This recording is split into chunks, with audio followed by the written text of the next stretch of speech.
Lanjutannya adalah, dan ternyata setiap hal yang Allah kasih pada manusia itu semua adalah ujian. Contoh ya, kaya itu bukan privilege tapi itu ujian. Miskin itu bukan privilege, itu ujian. Pinter itu bukan privilege, itu ujian. Bodoh itu bukan privilege, itu juga ujian. Berarti yang masalah bukan kaya miskin atau cakep atau tidak cakep atau bodoh atau pintar, tapi bagaimana cara kita menyikapi itu. Dari titik itu maka semua orang yang lahir dimanapun itu adalah ujian. Orang lahir dalam keadaan ras apapun itu adalah ujian. Itu tapi kan kalau disimplifikasi ya, misalnya hidup adalah ujian. Tapi kan ada beberapa ayat juga, misalnya perihal bekerja, perihal zakat, sedekah dan lain-lain. Berarti ayat-ayat yang sudah ditentukan lebih mudah dilakukan oleh orang yang memang dilahirkan kaya gitu misalnya. Betul. Berarti ketidakadilannya kan itu kan satu doang ujian gitu. Tapi kan perilihan-perilihannya banyak. Ada mungkin yang lahir langsung mungkin ada nggak sih di Islam misalnya kayak 100 anjuran gitu. Berapa sih? Misalnya 100 ya. Lahir 99-nya udah gampang dia lakuin gitu. Bagus. Dibanding mungkin gini, kita gak kepikiran karena let's say 90% lah atau 80% dari masyarakat boro-boro mikirin ginian gitu. Mereka ditaruh di posisi yang berpikir aja is privilege for them. Iya benar. Bagus banget. Iya bener, apaan lu nebeng pertanyaan anjir? Apaan lu? Jadi gini. Bener. Aku punya teman. Aku bukan punya teman. Istriku sendiri sih. Dan banyak teman-temanku yang lain. Bayangin ya, lu tau nggak sekarang umroh berapa? Umur siapa? Umroh. Harganya. Harganya 30-an berapa? 20-an. itu yang murah. Itu murah ya? Kemarin pergi bareng aku sekitar 75 juta per 2 orang. PP. Semua all in. Udah dapat hotel. Semua. Makanan, all in, udah semua, nggak usah lu sebutin lagi, udah all in. Lu bawa badan aja, gitu kan ya. Nanti kalau lu gua diskon lah nanti. Ini lumayan oke. Iya, 75 ya. Lu bayangin 75 juta, mereka datang ke sana untuk apa? Mereka datang ke sana untuk sholat. Mereka datang ke sana untuk ibadah.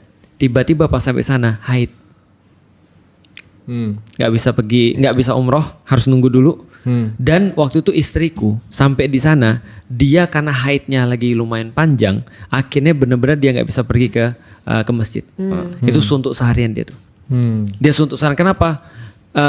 Karena dia gak bisa sholat, perempuan. Kalau andai kan tadi seperti kata Raymond, mungkin gak orang berpikir begini, enak laki-laki ya? Mungkin. Dapat privilege bisa terus sholat di masjid, gitu kan ya? Bisa terus kemudian ibadah tanpa terus kemudian terganggu haid. Aku kan kesini udah bayar mahal cuma untuk mau sholat. Benar. Tapi coba kita kembalikan pada ujian. Berarti kalau misalnya di dalam Islam semuanya adalah ujian, maka ketika jadi laki-laki ujian, jadi perempuan ujian. Berarti pahalanya beda-beda.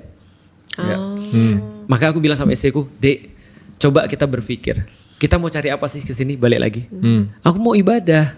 Kalau kamu ibadah supaya apa? Supaya aku diterima sama Allah, supaya dapat bekal, gitu kan ya. Nah, kalau kamu sekarang sabar, nggak sholatmu itu pahalamu.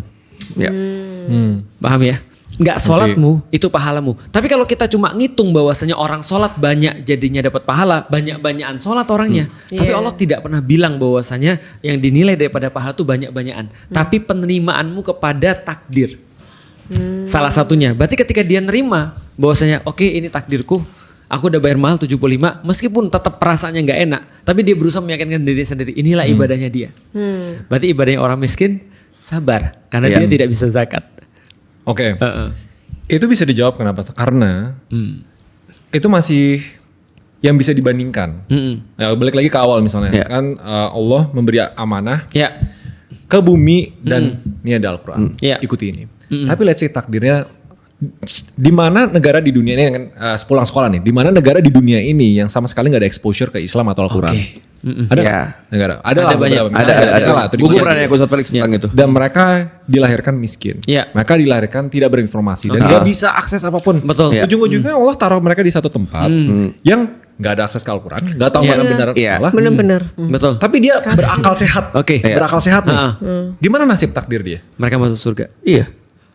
Oh, berarti orang yang nggak tahu Islam, tapi Selama mereka baik ya, tapi ya. jadi selama mereka baik, mereka nggak tahu Islam, mereka masuk surga. Mereka masuk